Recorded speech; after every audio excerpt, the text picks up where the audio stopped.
త్వరలో సార్వత్రిక ఎన్నికలు జరగనున్న నేపథ్యంలో సీఈఓ వికాస్ రాజ్ రాష్ట్రంలోని అన్ని రాజకీయ పార్టీల నేతలతో సమావేశం కానున్నారు. మధ్యాహ్నం 3:30 గంటలకు బీఆర్కే భవన్లో ఈ సమావేశం జరగనుంది. పారదర్శకంగా లోక్సభ ఎన్నికల నిర్వహణ, ఏర్పాట్లు, శాంతి భద్రతలు తదితర అంశాలపై వికాస్ రాజ్ సమీక్షించనున్నారు.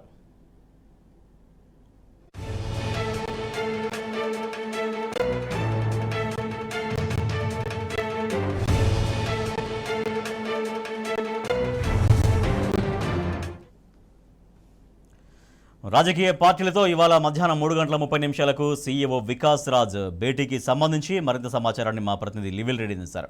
లివిల్ రెడ్డి, ఇవాళ పార్టీలతో సీఈఓ వికాస్ రాజ్ భేటీలో ఏ అంశాలు చర్చించే అవకాశం ఉంది? రాజేష్, ఏదైతే సార్వత్రిక లోక్సభ ఎన్నికలకు సంబంధించి దేశవ్యాప్తంగా ఇప్పటికే ఈసీఐ పర్యటన చేస్తుంది.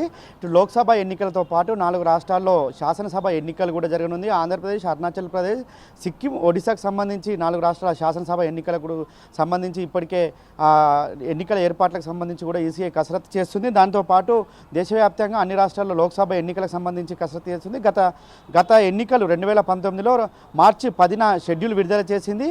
అయితే మే వరకు కూడా ఎన్నికల నిర్వహణ జరిగింది. మే మొదటి వీక్ వరకు కూడా ఎన్నికల నిర్వహణ జరిగింది. 7 విడుదల వారీగా 7 పేజీల వారీగా ఎన్నికల నిర్వహణ చేసింది. ఈసారి కూడా అదే మాదిరిగా ఎన్నికల నిర్వహణ ఉన్నట్లు కూడా మనకు సమాచారం అందుతుంది. అయితే ఇవాళ ప్రధానంగా ఈ సీఈఓ కార్యాలయం వికాస్ రాజ్ ఆధ్వర్యంలో అన్ని రాజకీయ పార్టీలతో సమావేశం కానుంది. 3:30 బీఆర్కే భవన్లో ఈ సమావేశం కానుంది. ఎన్నికల ఏర్పాట్లు, ఎన్నికలకు సంబంధించిన నిర్వహణకు సంబంధించి అనేక అంశాలపై కూడా ఈ పలు రాజకీయ పార్టీలతో సమావేశమై చర్చించుతున్నారు. రాజకీయ పార్టీలు సూచన సలహాలు కూడా తీసుకున్నారు. ఏదైతే ఇటు ఎన్నికలకు సంబంధించిన ఈవీఎంలు కావచ్చు, ఇటు పారదర్శక ఎన్నికల నిర్వహణ, శాంతి భద్రత ఏర్పాట్లపై ప్రత్యక్షంగా ఈ సమావేశంలో చర్చించనున్నారు. అయితే కొన్ని పార్టీలకు సంబంధించి సింబల్స్ కావచ్చు, ఇటు బీఆర్ఎస్ పార్టీ కూడా గతంలో అనేక మార్లు సింబల్కి సంబంధించి ఫిర్యాదు చేసింది.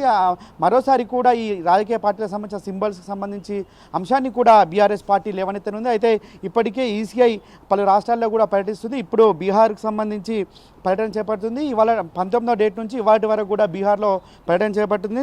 నెక్స్ట్ పర్యటన ఫిబ్రవరి 23, 24 తమిళనాడులో, యూపీలో 29 మార్చి 2వ తేదీ వరకు కూడా ఉంది. వెస్ట్ బెంగాల్లో మార్చి 4 నుంచి 6వ తేదీ వరకు, జమ్మూ అండ్ కాశ్మీర్లో 12 నుంచి 14వ తేదీ వరకు ఈసీఐ పర్యటనలు ఉన్నాయి. ఈసీఐ పర్యటన నేపథ్యంలో ఆయా రాష్ట్రాల్లో ఎన్నికలకు సంబంధించిన ఏర్పాట్లపై సమీక్షించనున్నారు. అయితే ముఖ్యంగా ఏదైతే ఇటు ఈసీఐ సమీక్షతో పాటు ఇటు సీఈఓలు కూడా, రాష్ట్రాలకు సంబంధించిన CEO, chief executive electoral officer కూడా ప్రత్యేకంగా సమావేశం ఏర్పాటు చేస్తున్నారు.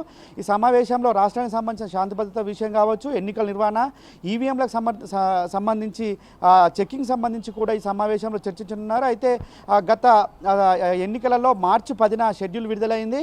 అప్పుడు మనకు మొదటి విడతగానే ఎన్నికల నిర్వహణ జరిగింది. మనకు ఆంధ్రప్రదేశ్కు మొదటి విడతగా ఎన్నికల నిర్వహణ జరిగింది. ఈసారి కూడా మార్చి మొదటి వారంలో ఎన్నికల షెడ్యూల్ వచ్చే అవకాశం ఉన్న నేపథ్యంలో ఈసారి కూడా మొదటి విడత ఎన్నికల నిర్వహణ జరుగుతుందా లేదా చివరి విడత ఎన్నికల నిర్వహణ జరుగుతుందా అనేది కూడా కొంత అస్పష్టంగా ఉంది. ఎందుకంటే గత ఎన్నికల నిర్వహణము కింది నుంచి పైకి ఎన్నికల నిర్వహణ చేశారు. ఈసారి పైనుంచి కిందికి, అంటే అరుణాచల్ ప్రదేశ్ నుంచి ఇటు తమిళనాడుకు చివరి విడతగా తమిళనాడు రాష్ట్రం ఉండే అవకాశం ఉన్నట్లు కూడా మనకు సమాచారం ఉంది. అయితే ఇప్పటికే ఈసీఐ అధికారులు ఈసీఐలో ఉన్న ఈవీఎంలకు సంబంధించి చెకింగ్ అయిపోయింది. మొదటి విడత చెకింగ్ అయిపోయింది. మరో దఫా కూడా చెకింగ్ చేసే అవకాశం ఉంది.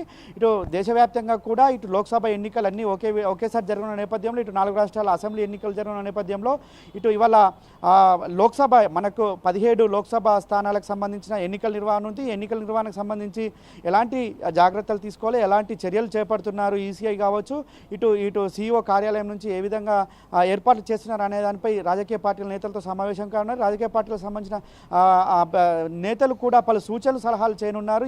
ఇటు ఈవీఎంలు కావచ్చు, ఇటు ఎన్నికలు వేసవి కాలం సమీపిస్తుంది కాబట్టి వేసవి కాలంలో ఎలాంటి జాగ్రత్తలు పాటించాలి, ఇటు టెంట్ల ఏర్పాటు కావచ్చు, నీటి వసతి కావచ్చు, అనేక అంశాలపైన ఈ సమావేశంలో చర్చించినారు. శాంతి భద్రత విషయంలో కూడా పోలీస్ బందోబస్తుకు సంబంధించి కూడా ప్రత్యేకంగా ఈ సమావేశంలో చర్చించినారు. ఎందుకంటే గత శాసనసభ ఎన్నికలు వచ్చేసి కొన్ని స్టేట్లకే పరిమితమవుతాయి, కానీ ఈ లోక్సభ అన్ని రాష్ట్రాల్లో ఎన్నికల నిర్వహణ ఉంటుంది కాబట్టి పోలీస్ బందోబస్తుకు సంబంధించి పోలీసు బలగాలకు సంబంధించి ప్రత్యేకంగా ఈ సమావేశంలో చర్చించున్నారు. ఎంతమంది పోలీసులు అవసరము, బిఎల్ఓలు కావచ్చు, ఇటు ప్రొసీడింగ్ ఆఫీసర్లు ఎంతమంది, వాటికి ఎలా ట్రైనింగ్ ఇస్తారు, ఎప్పటిలోపు ట్రైనింగ్ కంప్లీట్ అవుతుంది అనే అన్ని అంశాలపైన కూడా ఈ సమావేశంలో చర్చించనున్నారు.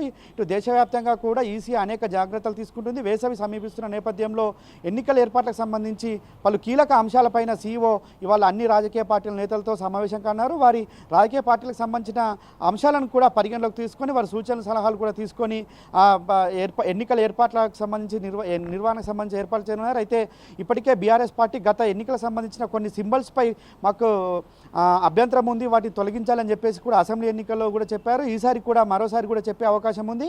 3:30కు బీఆర్కే భవన్లో ఆల్ పార్టీ మీటింగ్ ఉంది. ఆల్ పార్టీ మీటింగ్ అన్ని రాజకీయ పార్టీల నుంచి కూడా అన్ని రాజకీయ నాయకులు ఒక్కో రాజకీయ పార్టీ నుంచి ఇద్దరు చొప్పున ఈ సమావేశానికి హాజరవుతారు. హాజరైన అనంతరం మీడియాతో మాట్లాడతారు. అయితే మనకు ఈ మోడీ పర్యటన కావచ్చు, ఇటు అమిత్ షా పర్యటన ఉన్నది. అమిత్ షా పర్యటన తర్వాత మోడీ పర్యటన మొదటి వారంలో తెలంగాణ రాష్ట్రానికి ఉన్నది కాబట్టి మొదటి వారంలో మోడీ పర్యటన తర్వాత షెడ్యూల్ వచ్చే అవకాశం స్పష్టంగా కనిపిస్తుంది. అయితే మొదటి విడత ఎన్నికల నిర్వహణ చేస్తారా లేదంటే చివరిగా విడతగా చేస్తారా అనేది మాత్రం కొంత సందిగ్ధంగా ఉంది. ఇవంతా కూడా ఈసీఐ వర్గాలు మాత్రమే తెలుసు. ఈసీఐ వర్గాలు వచ్చిపోయిన తర్వాత ఇప్పటికే రాష్ట్రానికి ఈసీఐ అఫీషియల్స్ వచ్చి వెళ్ళారు. వారు ఈసీఐలో ఉన్న ఎలక్ట్రానిక్ ఈవీఎంలకు సంబంధించి ఓటింగ్ మిషన్లకు సంబంధించి చెకింగ్ కూడా పూర్తయింది. మరోసారి వచ్చే అవకాశం కూడా స్పష్టంగా కనిపిస్తుంది. అయితే మొత్తం చూసుకున్నట్లయితే ఇవాళ 3:30 గంటలకి బీఆర్కే భవన్లో సీఈఓ వికాస్ రాజ్ ఆధ్వర్యంలో ఆల్ పార్టీ మీటింగ్ అయితే జరగనుంది. రాజేష్.